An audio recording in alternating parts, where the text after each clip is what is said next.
Hello, and welcome to another episode of Tuesdays with Tally. This is episode 26, and I'm your host, Brian Tally.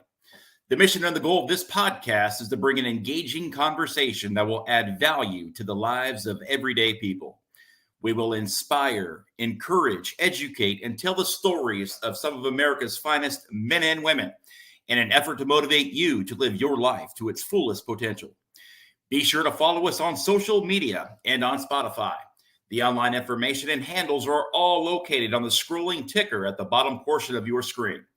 Be sure to like and share the program as well. You can also support the program by going to Anchor FM or Spotify and clicking the support button. Also, become a program sponsor today.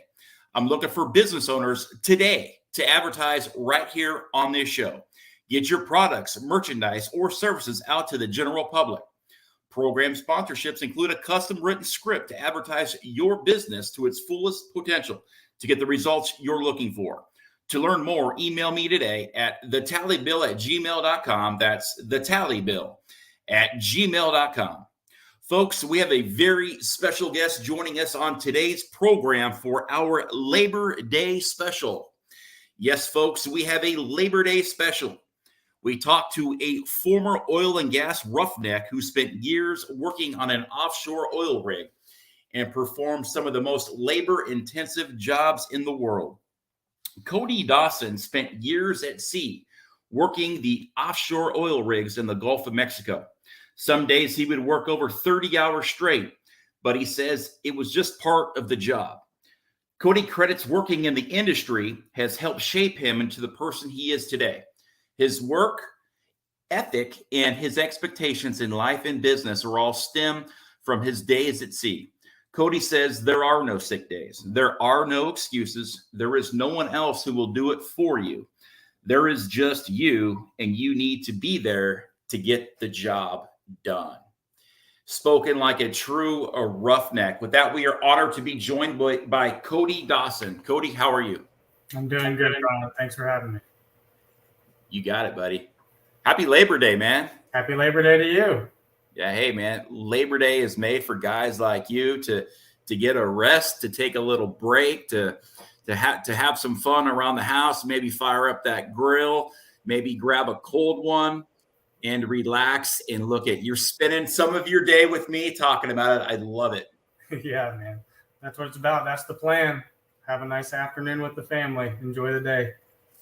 That is awesome, man. And again, man, we really sincerely appreciate you coming on and sharing a little bit of value, some life value, some life experiences. There's so much that just average, everyday people can give to everybody else, and we can all use some great folks like Cody Dawson, in our life to help inspire us to live our lives to their fullest potential. So let's get to meet you a little bit. It's almost like a business spotlight, if you will, too, what you're doing today over at Patriot Home Services, but we'll dig into that later as well. But Cody, where did you grow up, man? What was your childhood like? So I was born in Washington State, and at a young age, we moved to Colorado, and then pretty much grew up in Colorado, like the Aurora, Denver area, almost my whole life. And at a young age, that's where, laid my roots down, and lots of friends and family there. And about 7th grade is when I met my wife, and we've kind of always been in each other's lives ever since then. But yeah, mostly in Colorado. That's where I grew up. Still got, a lot of friends in Colorado. I've got to say, man, I got a little chuckle when I was reading a little bit about you and your bio today, and it was awesome to read the puppy love that you had with your wife in 7th grade. I mean, would you ever have imagined that you would still be with the same woman that you fell in love with in 7th grade today, all these years later? I mean, if you asked me back then, I'd probably tell you, yeah, because that's just what it was. I mean, it was just one of those, like the puppy love that you just get sick without. Yeah, and I've got to drop this one-liner, guys. You met your wife in 7th grade, and you go on to say here that, we dated briefly in the 8th grade, but then we broke up. I love it, man. That is so freaking awesome. But folks, he is with her today, and after that 8th grade year, they rekindled. They got a beautiful family, and they're now living here in Houston, Texas, folks. But it just goes to show, guys, you never know what life is going to bring your way, man. You could be meeting your the love of your life in 7th grade, or it may be years and years and years down the road before you find that lucky one. But you, sir, got lucky out of the gate. And you're living the life right now. I mean, literally, you are living the American dream. I got to ask you, so life as a roughneck, how did you get into the oil and gas industry, Cody? So when I was 16, I started working at Discount Tire, and which was a great place to work, great group of guys, had an amazing manager. And once we got pregnant with our first daughter, we had her at 19. It was probably maybe 1 or 2 months after she was born, started realizing that it was time to make some real money, and had a kid to support now. And so a guy that I worked with at Discount Tire, we decided to rent a car and go drive to Grand Junction and start knocking on doors of rig managers on the land rigs out there. And I mean, we probably knocked on dozens. And after we finally, met with one of them, and he kind of gave us a good feeling, told us to apply, and we brought our resumes and stuff like that and dropped it with him. And he was one of the only people that asked us to leave it with him. And we ended up getting a call, and it was probably about a month later, started working on the rig. And that was the first time I'd ever stepped foot in the oil field. Was, back then, that was 2007. And, you have no idea what to expect when you show up there. And I just remember when we showed up, there was, the biggest cranes I've ever seen, the biggest pieces of equipment. I mean, they're putting this rig together like Legos, just huge. And they said, show up with hard hat, boots, gloves, safety glasses, and all that sort of stuff. So I go to Home Depot and just buy the cheapest stuff I can find. And I just showed up with this stupid yellow baseball style hard hat, and nearly got laughed off the rig. And so you pretty much showed up looking like Bob the Builder, a rookie, right? You're showing up, and you got all these veteran roughnecks out there with probably, lips full of Copenhagen and, looking at you and like, holy cow, what in the heck just blew in on the rig here? Yep. Yeah. I'm sure they've seen it before, and I've seen it since then. But yeah, I mean, it happens. It's just like the military, just like a boot, graduating boot camp and going to the fleet for the first time as a Marine, and you see the salt dogs out there looking at the new recruits coming in, if you will. And it's always a very good and funny sight to see, but it's part of life, it's part of life. And that's what makes the experience. And now we get to talk about it. Yeah. So one of the fun things about being, in the oil field when you're beginning is, of course you get like a green hard hat, and that's what you wear. Lets everyone know you're new and to watch out for you, and that, you don't know all the, safety features of the rig and whatnot and where not to go. So kind of gives everyone an idea to look out for you. Once you start to understand and you kind of get to that level of competence where you don't, so much need someone to hold your hand throughout the whole process, it's kind of a fun tradition is that, whatever color hat the rig has or the team has and whatnot, everyone kind of huddles around. You get a brand new shiny, whether it's a orange one or a red one or a white one. and they hand it around to everybody, and they just kick it, throw it in the dirt, scuff it up, scratch it around, and basically you got to fight for that hard hat. And they'll be tackling you and trying to get you away from it and everything like that. And at the end of it, you're holding up your hard hat. It's all scuffed up and dirtied up and doesn't look new anymore. And like it's got some age to it now. And then that's your tradition of being brought in.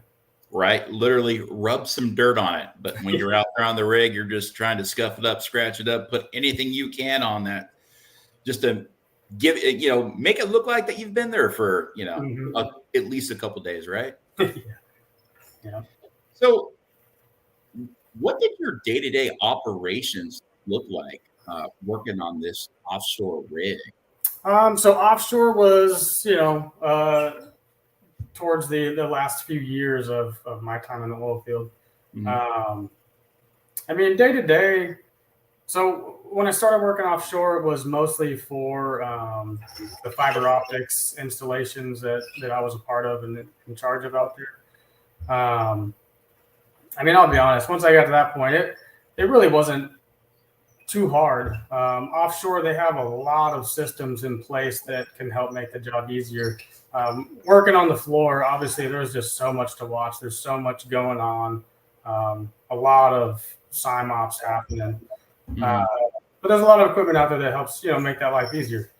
But it's a lot of just running pipe in the hole, running pipe out of the hole, running pipe in the hole, running pipe out of the hole. Once we got to certain points of like completing the well and you get to that phase of it, is when it turns into like an all hands on deck. Can be pretty long hours, very tedious work when it came to a lot of the stuff that I did with the fiber optics and sealed systems and everything like that. But yeah, sometimes it'd be 10 hours, sometimes it'd be over 30 hours. And that was the job. You had something to do and you had to go get it done. Right. You had your mission. It was very repetitive and, you just did the same thing over and over and over again. Can you explain fiber optics? I'm thinking that you're on a rig, you're drilling, you're, extracting oil and all this stuff and it goes into a pipeline. But so can you explain the whole fiber optic? So, in a nutshell, there's a lot of different uses for it. If you think of like a fiber optic line, right, its use is for like data transfer. And a lot of what they would do is they would use it as the actual tool itself. So the entire fiber optic string would be the tool. And throughout that string, you'd get different readings or, you interrogate it for different uses, whether it's temperature, acoustics, or strain or anything like that. And so that'll tell you downhole in certain parts after the well's completed, if certain areas of the well are flowing properly, if certain areas are blocked off, if they need to go down and treat certain areas to get them flowing again. And all of this is data transfer at the speed of light, right? And so it's instant. They just know exactly what's happening. Offshore, they did use it for a lot of those same scenarios, and then they would also use it for pressure and temperature at certain points in the well as well. Interesting. So when you were working out there offshore, obviously that's your life, right? It's almost like being on ship. You work there, you eat there, you sleep there, you eat there. Yeah. So when you went out, you never really knew how long you were going to be out for. Sometimes you got out there and they'd tell you they'd be ready for you in about 3 or 4 days. They'd have delays or problems or things break down, and sometimes you'd be out there 2-3 weeks before you even are ready to get started. But yeah, when it's time to go, it's go time, and like I said, it's all hands on deck. But living on the rig was it exceeded my expectations. It really did. From stepping on the helicopter on land for the very first time, and freaking out once the propellers start going and the basically a bus that flies is just rocking. But it was pretty cool, getting out there, seeing the rig from the helicopter for the first time, landing, and you get off and you step foot on that helicopter pad offshore for the first time, and it's just surreal. I mean, for me, ever since I worked on my first land rig, it was just the thought of working offshore. I mean, that's the top, it doesn't, like in my mind, it didn't get any bigger than that. And so when I got out there for the first time, it was just like, I couldn't believe I was there. Right. It's like you're getting called up to the big leagues. Yeah. Yeah. So that was pretty cool. I mean, the amount of training that you got to go through just to even get on the helicopter to go out there for the first time. I mean, all of that was just an amazing experience too. Cody, I've got a video here that I want to show our viewers that may not understand the rigs, the life on the rig, and everything else. This was pretty much you coming in, or it could be Bob or Steve, whoever it is getting that call to come to the oil rig. And this is a little bit of footage that was taken from your rig. I'm going to go ahead and show it now.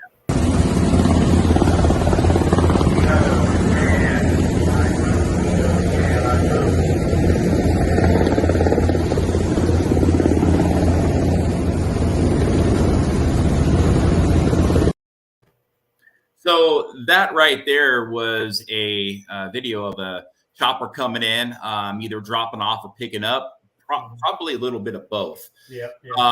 Now, after they land and they do their swap outs, how long is the tour on the platform itself, and how long are the guys that are leaving going to be home on leave until they come back? The people that are allocated to those rigs, so like the actual like drilling rig crew, or if it's a Chevron rig or a BP rig or whatever, they have set schedules. They're usually like a 2 weeks on, 2 weeks off, or 3 weeks on, 3 weeks off, or any sort of variation of something like that. So they stay on a pretty strict schedule, and they do 3 crews rotating around. But for us, as kind of like subcontractors almost, or other vendors, there's really no set schedule. I can't remember the last time I had a set schedule. Even owning my own business now, I don't have a set schedule. So yeah, there's really just no set schedule. Like I said, you're out there to go and do a job, and you get out there early, and then, I mean, unless there's some sort of emergency, whether family or medical, I mean, you're out there until it's done. And it could be 2 weeks. It could be 6 weeks, 8 weeks. I mean, I've met guys that have been out there for, over 2 months on one hitch. But yeah, it just comes down to you got a job to do out there when it comes to like our services. And once it's done, then you can wrap up, and then you're heading home. So you said it's pretty much 3 shifts, 3 8-hour shifts, and it's a 24-hour operation. So it'd be like a 12 to 14-hour tower. And at any one time, as far as like the rig crew is concerned, it's 2 crews. You got a day shift and a night shift. And then there is always a third crew that is on days off. So as that crew coming in from days off is coming out offshore, the other crew who's been there, the 2 or 3 weeks is going to rotate out and head home. So they'd be like let's say it's like a 3 weeks on, 1 week off. And then the 3 crews would rotate like that. So there's always 2 rig crews doing drill operations, a day shift and a night shift, and then 1 crew at home. Was the work that you were doing out there as part of your mission, would you agree that it's pretty labor intensive? Yeah, definitely. There's a lot involved, what I was out there doing, other guys are my systems that I was responsible for, the fiber optic side of it. I got to join a team with the company I worked for, with a group of guys that, I mean, they've been doing it for a really long time. And it's all very similar how it all gets installed. It's on spools, it gets connected to the pipe and, sent down. And we're out there to complete this well. And so whether it's tubing going down or other sensors going down or the fiber optics going down, it's all going down in the same similar fashion. So they've been out there doing it for a long time. I just got to go out there because now we were adding a new system to it. And, but yeah, there is a lot involved. There's a lot of danger. There's, you got to be really safety conscious out there. And the guys I work with, they've been doing it for a long time. So they definitely taught me a lot. Yeah, I can imagine working out there in the middle of the night. All you have is the moonlight sometimes, and sometimes you don't have that. You've got rough seas out there. Yeah. And you're on an oil rig platform that's going nowhere, and you're literally in the middle of nowhere. Can you explain what life is like living on this rig, away from your family, away from your children? I'd say the first few days are usually like the easiest. It's kind of like you're on that high of just getting back to work, seeing some of the guys you haven't seen in a little while. And usually each time you go out, you kind of get, some guys maybe you haven't seen for a few months. But so that's always kind of a fun time. And then once you kind of hit that like 2-week time in the hitch is when it starts to drag a little bit. And then you just got to get in the right mentality. And you got to wake up every day, go work out if you're going to work out, hit the cafeteria, eat the food, and, get back to work. And, sometimes you just end up working extra hours because what else are you going to do? So these rigs are that big? They actually have gyms and stuff on them? Oh, they're cities. I mean, they'll usually house, 200 plus people at any one time. And there was plenty of times when we'd be at like max POB with like personnel on board. And sometimes if we got to get other people in, like other people are just forced to leave so they can turn over a room and make room for other people. But yeah, I mean, they're massive. They are huge. Now, I've been on a couple of naval ships, and I can tell you that the sleeping conditions, the sleeping quarters are very tight, as if you were just in a coffin. Very similar to that of a naval ship. Yeah, I would imagine so. You'd have a room that would house, sometimes 4, sometimes 6 people. And you share a shower, but it's like, double bunks or triple bunks, or they're really long rooms. Sometimes there's 8 people in one big room and it's just all bunks, and you kind of each got your own little bunk and your own drawer to put your socks and underwear in. And it was just kind of your space. But yeah, I mean, for the most part, anywhere you're sleeping, it's pretty tight. That's all it's meant for, just to go in there and sleep. Well, I can imagine perhaps some of those nights may not have been the best nights. We got guys in there missing their family, and they could be in a bad mood. One thing sets them off, and then you are here, on an oil rig, probably throwing hands with some guy. I know it does happen. Did you ever have any experiences like that with anybody on the rig? Nothing ever like physical or anything like that. I mean, offshore, I haven't been in it long enough to like way back in the day. Some of that stuff might have happened, but anymore nowadays, I mean, there's a lot of professionals out there. A lot of them are just stand-up guys and girls, and mostly just all a pleasure to work with.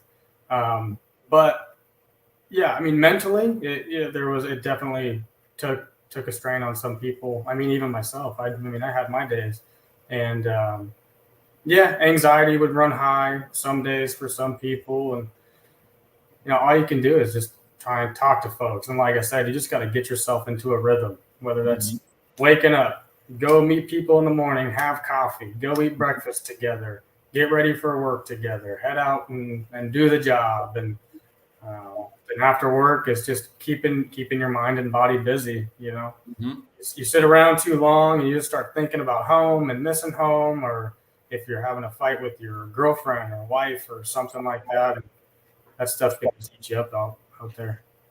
Oh, absolutely. I'm thinking, that the, friendships and hobbies, on the rig is what keeps you going, and obviously, having that productive, those productive activities when you're off work. Because when you're working, your mind's busy. But when you're off, you're like, man, like I'm just sitting here. I mean, does cabin fever sometimes set in? Oh yeah, big time. And a lot of the platforms, they understand that, and they try and do a really good job of keeping everybody active and their minds busy. They would do like Friday night movie nights in like the rec area, and so anyone can go down there, watch a movie, and whether they're doing it on a movie somebody brought or pay-per-view or something like that. I tell you, one of the funnest things was ping pong. We'd go out there, we'd go down to the rec room, man, and just have some ping pong competitions with anybody and everybody. And I mean, some of the paddles that these guys had were they were hardcore. They're just guys you can't beat. And it was either fun to play or just fun to watch. These guys are like, dude, I'm ping pong champion on the rig and this and that. And yeah, they're bringing their awesome paddles and they're all writing on them and like coloring them and painting them, putting racing stripes on them. Man, that's what they do. It's kind of like those guys that play darts at the bars. Oh, yeah. Like, man, they got their darts, man. They got them dialed in and all that. Yeah, they're hardcore. Or the bowlers, that got their bowling bag in their shoes and their spiffy ball. Yeah, I could totally see that because, I mean, obviously, look. Let's face it, everybody on that rig is probably very competitive. You guys are hardworking guys, so there's probably a lot of, competitive, drive on that rig as well. So that's always good. You can go out there and you can compete after work. Yeah. So I want to talk a little bit more about just when you're working on the rig. You know what I mean? Like, you're doing your job. Does the chow hall there, I mean, is the chow hall always open? Because, you've got all these different crews coming in. You got morning crew, you got night crew, you got the mid shift or whatever.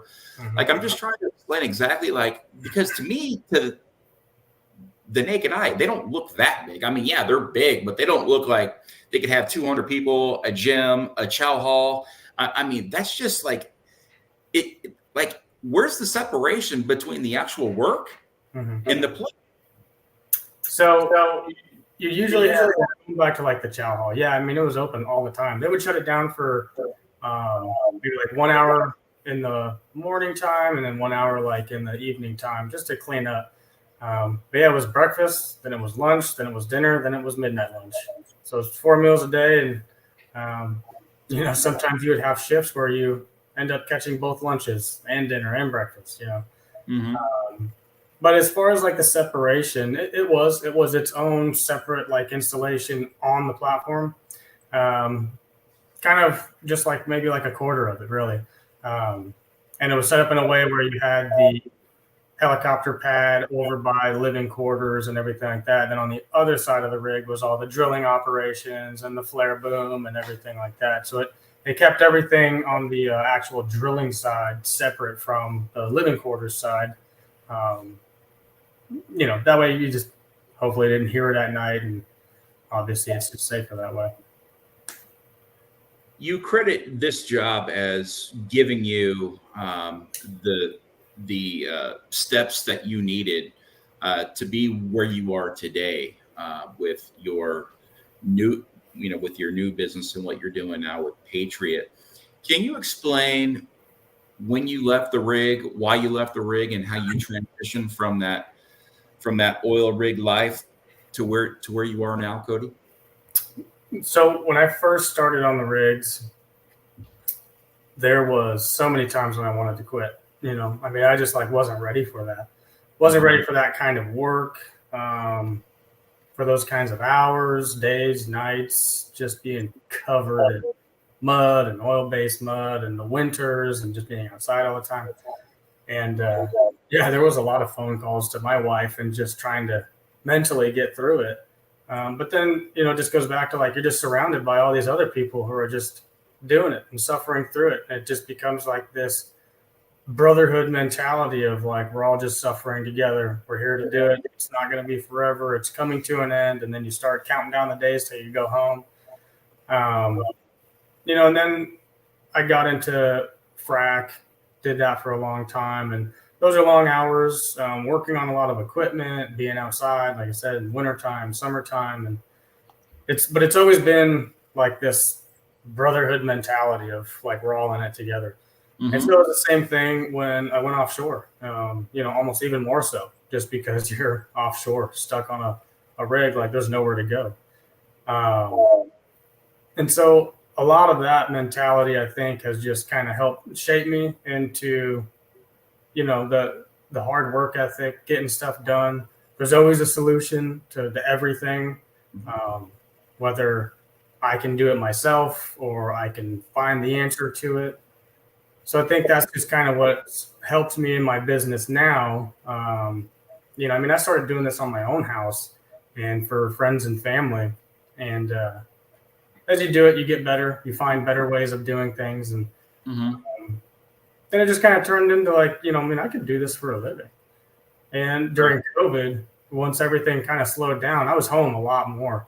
And that really changed like my family life. And it really changed my mentality of just thinking I need to be home more. And if obviously, I made good money offshore, but if I could just make what I need and be home all the time and grow something and, turn it into something bigger, then I was all for that. And so that's kind of what started me down that path of, wanting to start a business, was just being home more and realizing that it's not as hard as it may seem to be to start your own thing and just do what you like. A few things that you said really stood out to me, as having some similarities there between being on an offshore rig and kind of like serving in the military in a way. You got that band of brothers, you got that camaraderie. You say there's always a solution. Well, yeah, there has to be, because you're out in the middle of an ocean and what you see is what you get. So if you run into a problem or whatever it is, it's adapt. It is improvise. It is overcome. And these are the hallmarks of the United States Marine Corps. Now, I know you're not a Marine. You're not a veteran, but you served on an oil rig to produce energy for our country. So in a way, you did serve. You just served in a different element, in a different arena. And I think that's remarkable that you could still have that camaraderie and that brotherhood, that you'll probably have these friends for life. Yeah. While serving out there, are there any special memories or moments when you were out there on the rig, whether it was an insane storm coming in and you've got waves coming up, crashing, down over the rig, or just some moment that you were out there working and you accomplished a mission after, say, 30 hours of work? Yeah. I think it honestly just comes to, we saw a lot of cool things out there. We got to do a lot of cool things. Some of the most memorable stuff was a lot of the training I got to do, the helicopter training I got to do. That was pretty fun. that was an experience. There's a lot of friendships that I made with, guys I still talk to today that are still out there working. Weather was always something crazy. Being on the rig and stepping out there and just seeing waves, these 10, 15, 20-foot waves just crashing. Right. And it gets bad enough to where, and then the other thing is hurricanes. We've had to evacuate because of hurricanes before, and then come back, 2 weeks later and have to get the rig started back up and all of that. And it would there were some storms that destroyed the ports that we'd flown out of. And so obviously we couldn't go there anymore. And so we had to go further inland. And, instead of our 30, 40-minute flights, now we're having like hour and a half, 2-hour flights on helicopters and and flying over those areas that were affected by those hurricanes. It was crazy seeing it from the helicopter, just like the destruction that happened. I can imagine. But yeah, we saw tornadoes out there, crazy bad weather, and crazy flare booms. And there was one rig that there was a storm coming in, and for about, it must have been like 2 or 3 hours, we just had thousands of birds, all kinds of birds. All they would do is just circle the rig for hours and hours and hours. And they were getting so exhausted that birds that would like never come near you were just sitting on handrails everywhere, just exhausted. It was weird. It was crazy. Weather out there was nuts. How far were you from land? So I've worked on a few different rigs. Some of them were only 50 miles south of, like Galveston or Galliano, Louisiana. Some of them were 150 miles south of Galveston or, 50, 80 miles east of Brownsville. But it was all pretty much on that shelf right there. But, so when you would go to and from the rig in the helicopters, I mean, you're looking at, were they 1 hour flights? Sometimes, yeah. It'd be anywhere from, 30, 45 minutes.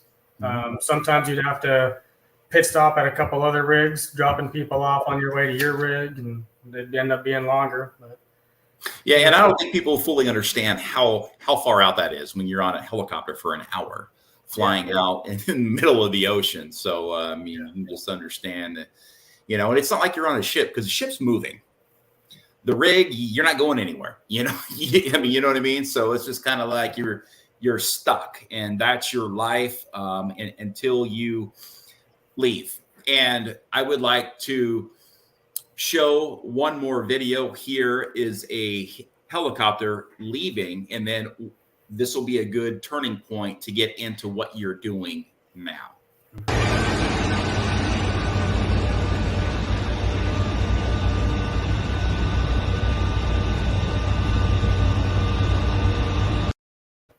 So that's the view right there that every roughneck will always want to see, and they know that their number will be called, and it's that helicopter leaving the platform to get those roughnecks on liberty and some much needed time off after their hard work on those rigs. Now, we're going to fast forward now.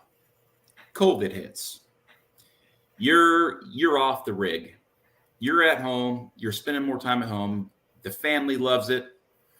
And you start to do things around the house. You start to do a little bit of remodeling. You build a patio, and you're like, wait a minute, I'm actually pretty good with at doing this type of thing.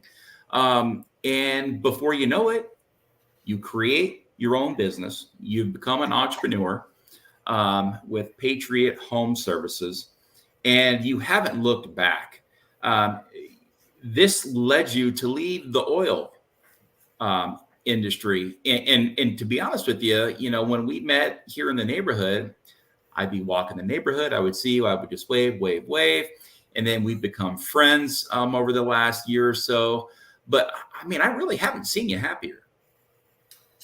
Yeah, and that's true. Obviously, owning a business comes with its own stresses,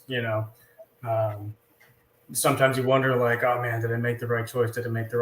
And then, I feel like God watches out for us right when I think maybe I didn't make the right choice or it's slowed down so much. Sometimes I'll just get inundated with people reaching out, and then like it gets busy again. So yeah, I'm definitely happy. I've met some amazing people like you and a lot of other people that I've become friends with just through doing this.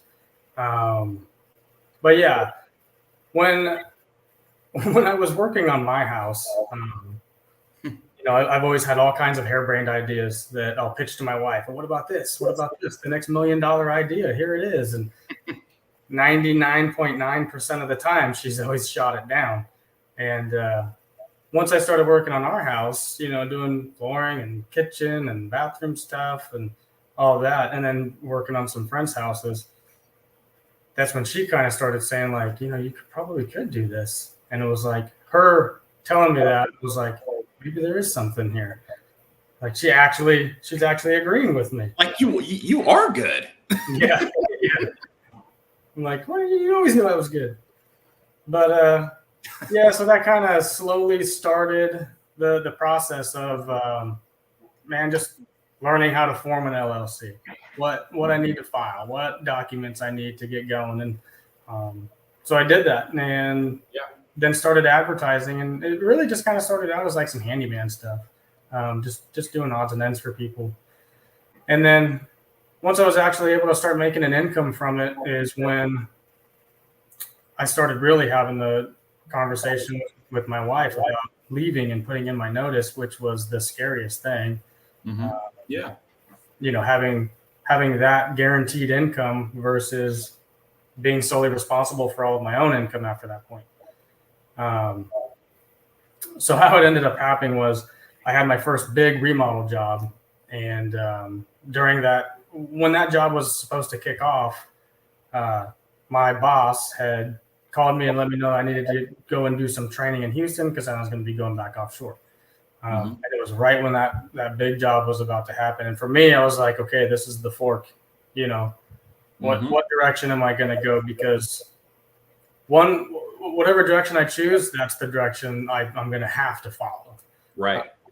Yeah. And so I chose my own path, chose to make a new one and did that job, knocked it out of the park, and I've been busy ever since. Only you can save you.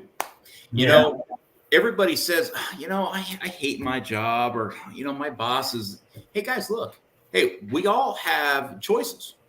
If you don't like it, leave it. And if you don't like it, change it. And this can go for anything in your life. It can go with your job. It can be about your weight. It could be about what you eat. Only you can save yourself, guys. But you've got to be willing to get off the sidelines, get into the game, and make that difference. Now, I was a business owner, successful small business owner as well for about 12 to 13 years before a life-changing injury in January of 2016 wiped that all away. So I understand the anxieties of being an entrepreneur. I understand that, you have to go out and you have to find your work. And sometimes you have a family to support. That anxiety is what will drive you to success, because you cannot fail. I can't fail. I've got to take care of my family, so I will provide at all costs. And being an entrepreneur, a lot of guys don't understand that it is 24/7, 365. Because it's always in the back of your head. Am I going to get busy? Am I going to get busy? Am I going to get this job? Am I going to get this job? Oh my God, I've got 100 jobs right now. How am I going to get through these 100 jobs? And then they're gone. You're like, oh shit, now I need work. So when you have all the work in the world, you're like, man, I just wish I could slow down a little bit. You're slowing down. You freak out about, damn it, am I going to survive this next month? Yeah. So being a small business owner is not easy. And also, it's so hard to find quality guys like yourself out there who will actually do what they say they're going to do and show up, and not only on time, but come in on budget and deliver an exceptional product. Now, I say this because I'm a customer. Guys, Cody just got done doing a remodel at my house on a pantry. My pantry was the size of a shoebox. Oh, folks, I got 4 kids, and I like to eat. My wife likes to eat too, right? So there's 6 of us, and we got just enough for, I think, a couple of boxes of rice-a-roni and some peanut butter, maybe a couple bags of chips. And I'm like, this isn't going to work. So Cody, he starts to put his work out there on Facebook, and I'm like, oh yeah, hey babe, look at this picture. It's a pantry. He can do a pantry remodel. So we have him over. He comes in. He lays out the project. He gives us a detailed, itemized bid. He gives us a start date. And boy, would you know, he shows up when he says he's going to show up. And everything that he had laid out, planned out for a 1-month project, was up to the hour, to the day when he was supposed to get this done. So not only is this guy a very, very good contractor, but his planning and organization and management skills of all these other employees that he has got to stay on top of to ensure that they're doing the job the right way, and per spec and per the bid. And you do it very well. And I've got to commend you, and I got to congratulate you on this success that you have had. very, very quickly here in the city of Houston and surrounding areas with Patriot Home Services. Can you tell us a little bit about what you do besides building awesome pantries for guys like me? Oh man, I burn a lot of diesel. I wear out my tires. Diesel. Hey, but look, wait. I got my oil shirt on. There you go, man. Yeah, I got my oil shirt on today for you. I'm wearing it just for you. Thanks, man. Yeah, it's a lot of talking with architects, getting designs made, doing bids and estimates, and meeting people all the time, trying to expand. Get out to more of the surrounding areas. And my wife helps me out tremendously. She does all of the marketing, social media, and everything like that, and puts together all of the ads and videos. So that's been helpful a lot. And it's amazing having her involved too and be a part of it. And the goal is for her to leave her work maybe someday, who knows, and turn this into a nice family business. And the other thing, is that it's a lot of managing. It's a lot of scheduling, staying on top of it, trying not to overbook anything or overlap anything, and making sure I'm available. My big thing is I like to be involved in every project every day. And so it's pretty rare that I don't show up to a job site every day. Doesn't matter if I have just one job going on or 5 jobs going on. And I make it clear to all of my guys if they ever need anything to just let me know. I mean, that's my job. I'm there to go and get it and make sure that they have everything they need so we can make people like you happy with the end product. Yeah. I mean, in order to have a successful business, in today's day and age, you have got to be an on-site contractor. You got to be boots on the ground. You got to be hands-on. Yeah. And when you're doing that, you not only build that relationship with your client, but you're also leading by example and showing that your employees that you're right there in the trenches alongside them, kind of like how you were on the oil rig. That's the same way I operated when I had my custom landscape company, because the last thing I want is to hire a company and I got the owner coming to my house and he sells me this beautiful job and then I never see him again.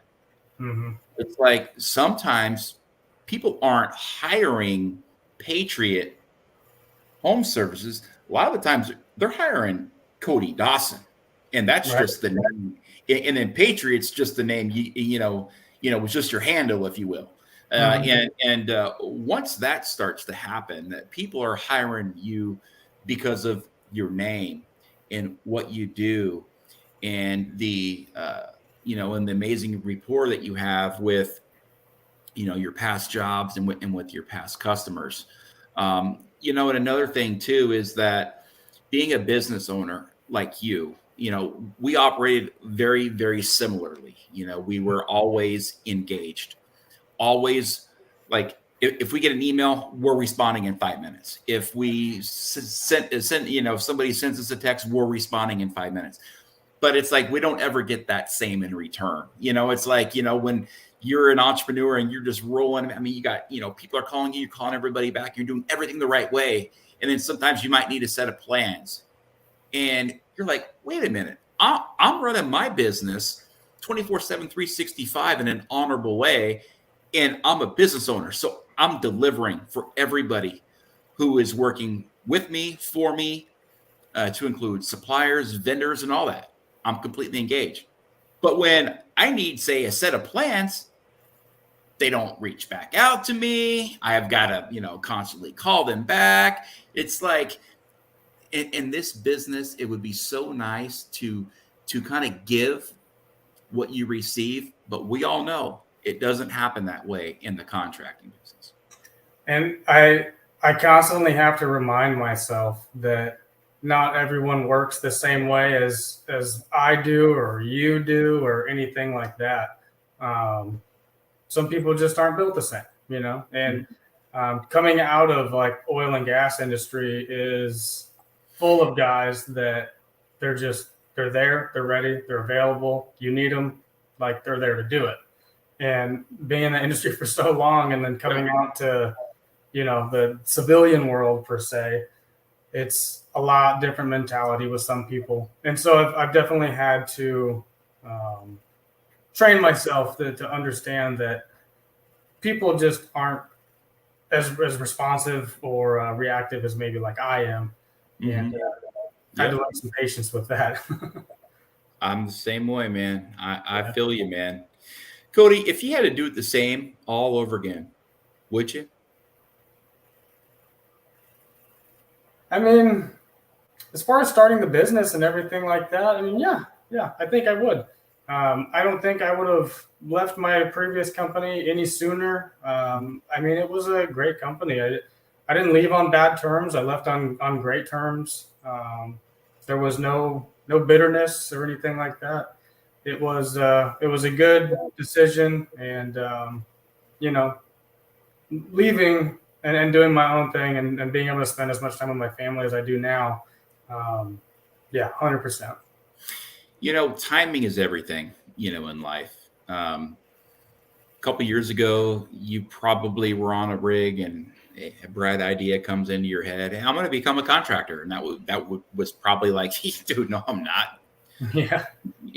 But you advance a couple of years, COVID hits, you're home, and your mind begins to think, and you begin to imagine what life would be like if you were to be your own boss and call your own shots. And now look at you today. You're sitting in front of a Patriot sign, your logo, and now you've been doing this for long enough. You've got so many jobs going on right now. You got crews running all over the neighborhood. And you're doing a good job. So, I do believe that God puts certain experiences in our path that will ultimately lead to these life decisions. And these life decisions oftentimes come with the best timing. We may not always think that it's happening soon enough or, slow enough, whatever it may be. But God's timing is typically always right on time. So, and that's just with my own experience that I've seen. And I'm like, is this ever going to end? Is this ever going to end? And then I look back on it. I'm like, wow, if it would have ended any sooner, I wouldn't be where I am today. Mm-hmm. Or if it would have, maybe I'd be somewhere better. I don't know, but can't Monday morning quarterback. But I do know that looking back on life, a lot of the times when you look at timing, it typically always will work out. Life will generally always be okay, and things will work out. This has been a great interview, Cody. I think you're going to give a lot of good perspective for folks out there, who may be looking at going offshore and on an oil rig. What would you recommend, say some 20-year-old kid that may be watching this today, and he's like, you know what? I think I'm going to go do that. I'm going to go do that for a couple of years. What advice would you give him? Well, I mean, if you're thinking about even working on land rigs or going offshore, I mean, the first thing you can do is research the companies that you want to look at. And if you have any education, start looking at job postings that are maybe relevant to that education. Working offshore is not just roughnecks. I mean, there are some extremely intelligent people out there that are just, behind the computers running the show. And then there's the guys that are working on the rig floor running the show. Right. I mean, there's such a wide range. There is something for anybody and everybody to do out there. And the first thing you can do is just try and get connected with those companies, get connected with those people. And honestly, the easiest thing you can do is go online and look at the job postings for these specific companies. There's a lot of them out there, whether it's the service providing companies or the actual oil and gas companies themselves, Chevron, BP, and all that. Yeah, that's right. When I think of, an offshore rig, I think, labor, roughneck. But yeah, you're right. I mean, there's probably a lot of geotechnical engineers out there. professional engineers. There's science guys. Yeah, and there's medics out there. There are, the cooks out there. There's the people that help maintain your daily life living in the living quarters. Those are very good points, because there's a lot more ways to contribute, right? To the life of working on an offshore rig, again, almost comparable to being on a ship, and living in that city, and everybody has their job and everybody has their duty to make it all run and to make it run hopefully seamlessly. But at times, I'm sure, there's wrenches thrown in there, but hey, that's life, right? Yep. There's always a solution. That's right. There's always a solution when you're in anything in life. Yeah. I want to wrap this up here in a few minutes. Do you have any final words for us, Cody? Any final words of wisdom or any advice out there for anybody about anything? Well, you were just talking about how maybe this can inspire people to work offshore if they're looking into that. But also inspire people to do anything. When I started in oil and gas, I didn't know anything about it, and I went out there and found it and got into it. And I was pretty young then, and my goal was to go offshore. So I just took my time, got the training I needed to, and I was able to do that. And I think it should also help to inspire people if they're looking for some sort of freedom from the corporate world as well. That, starting your business and doing something that you enjoy doing, that you love doing, whether it's, being a general contractor or being a subcontractor. It's not as hard as you think, and you can do it. The work is out there. You got to go find it. It's not going to come to you, but it's easy to find. It's not as hard as you may think it is. How can we support you and your business, Cody? The biggest things for me is just getting my name out there. Following my page. We're working on a website and getting that built. But right now, we have the Facebook and Instagram, and that's just at Patriot Home Services TX. So you can check us out on there, see some of our previous work, give us a like and a follow, and that just helps grow the page and help it expand. Outstanding. Well, you certainly are an honorable man. And, and I've appreciated the time that I've got to know you over the last year or so, especially here over the last month here, working for me, as a customer.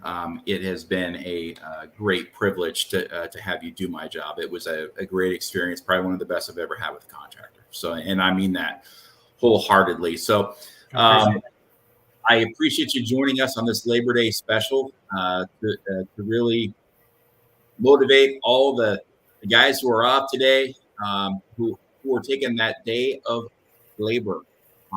And thank you for joining us today, Cody. We sincerely appreciate everything you do in the community. Your leadership and service certainly has not gone unnoticed. Thanks, man. I want to say one thing too is, all the shows I've watched you do, and the amazing and accomplished people that have been on here. It's definitely an honor to be on this show, on the same show that some of these other amazing people have been on. So I really thank you for having me on. Hey, you're one of those guys too. Look, real life people, real life value. We all have a story, and you've got a tremendous story here. And we could do this another time too. What you've done in life is truly remarkable. And there's a lot to say here, and all this bio background. Just on who you are as a father, and a husband. So we will definitely do that again here sometime soon. Until next time, my friends, for Tuesdays with Tally, this is Brian Tally. Good night. Semper